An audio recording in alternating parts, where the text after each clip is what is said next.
世界で最も人気のあるアクセサリーの形、デザインは何か知っていますか？十字架です。僕もいくつか持っています。実は僕の指輪にも十字架の形がデザインされています。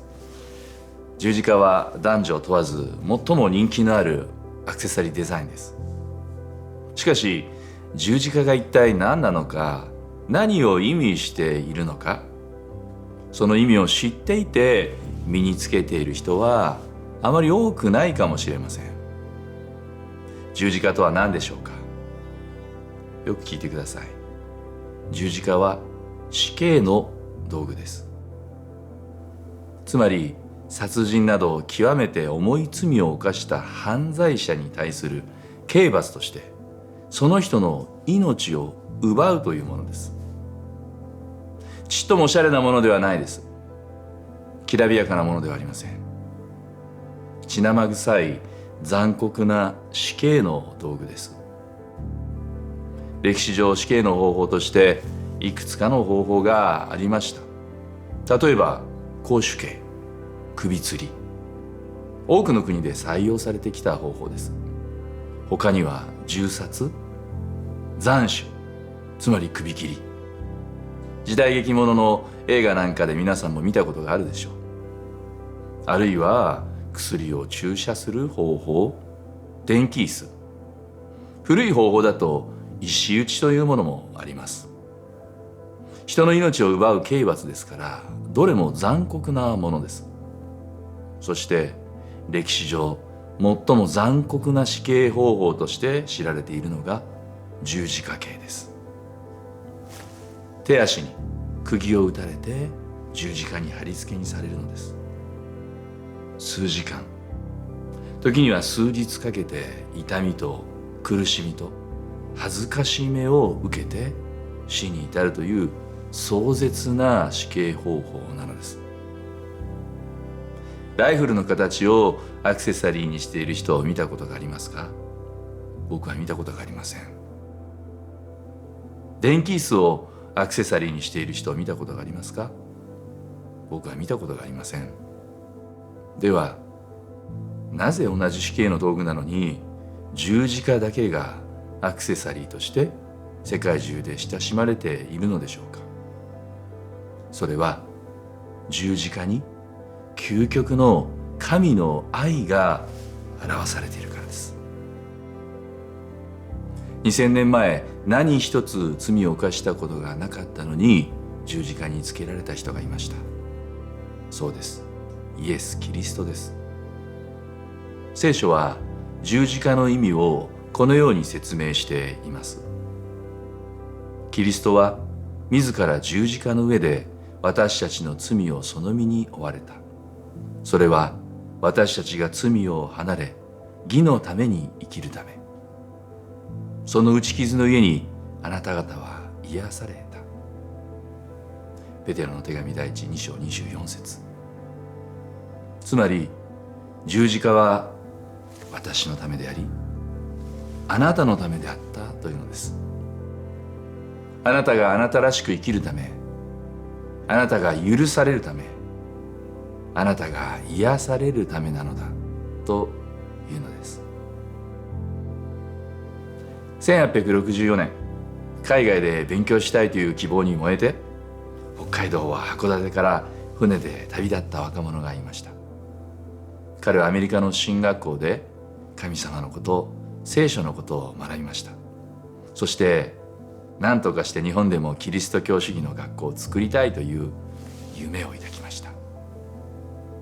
そして1875年京都で創立したのが同志社英学校、後の同志社大学です。そうです。その青年とは新島ジョーです。キリスト教に全く理解のない時代ですから学生を集めるだけでもそれは大変なことでした。最初の年の学生はわずか8名だったそうです。けれども次第に全国から学生が集まるようになっていきます。新島ジョーの信仰と優しい人柄は学生からとても尊敬を得るようになっていきます。ところがある時、学校のやり方に不満を抱いた一部の学生たちがストライキを起こして無断で学校を休み出しました。校長である新島城の説得でストライキは終わりましたが、学校としては校則に違反したものを罰しなければなりません。規則では無断欠席した者は退学させられることになっていたのです。同志社学校では毎朝講堂に集まって礼拝をしていましたが、ある朝礼拝が終わると新島城が杖を持って講談に上がります。そしてこういうのです。彼らの過ちは校長たる私の不行き届きと不徳の結果である。どうして彼らを罰することができようか。しかし同志社の規則は厳然たるものである。よって自ら校長を罰す。そう言うと右手に持った杖で何度も自分の左手を打ちつけ始めました。何度も何度も打ちつけられて、左手は紫色に腫れ上がりました。やがて杖は音を立てて折れていきました。黙って見ていられなくなった生徒の一人が「先生やめてください」と走り寄り、泣きながら謝罪したというのです。私たちは神に背を向けて勝手気ままに歩んできたものです。本来なら当然罰を受けなければならないものです。けれども神は罪を憎んでも罪深い私たちを憎むことはしなかった。むしろ私たちを愛して私たちの罪の身代わりとなって死んでくださった。何一つ罪を犯したことのないイエスが全ての人の罪を背負って十字架についてくださった。最も残酷な死刑方法で罰を受けてくださった。それはただ私たちを愛するゆえです。なので世界中どの教会にも十字架が掲げてあるのです。十字架が象徴している意味はいろいろありますが、今日はその一つを紹介します。十字架は縦と横、二つの線によって成り立っています。横の線、それはイエスは過去、現在、未来、すべての罪を背負ってくださったということ。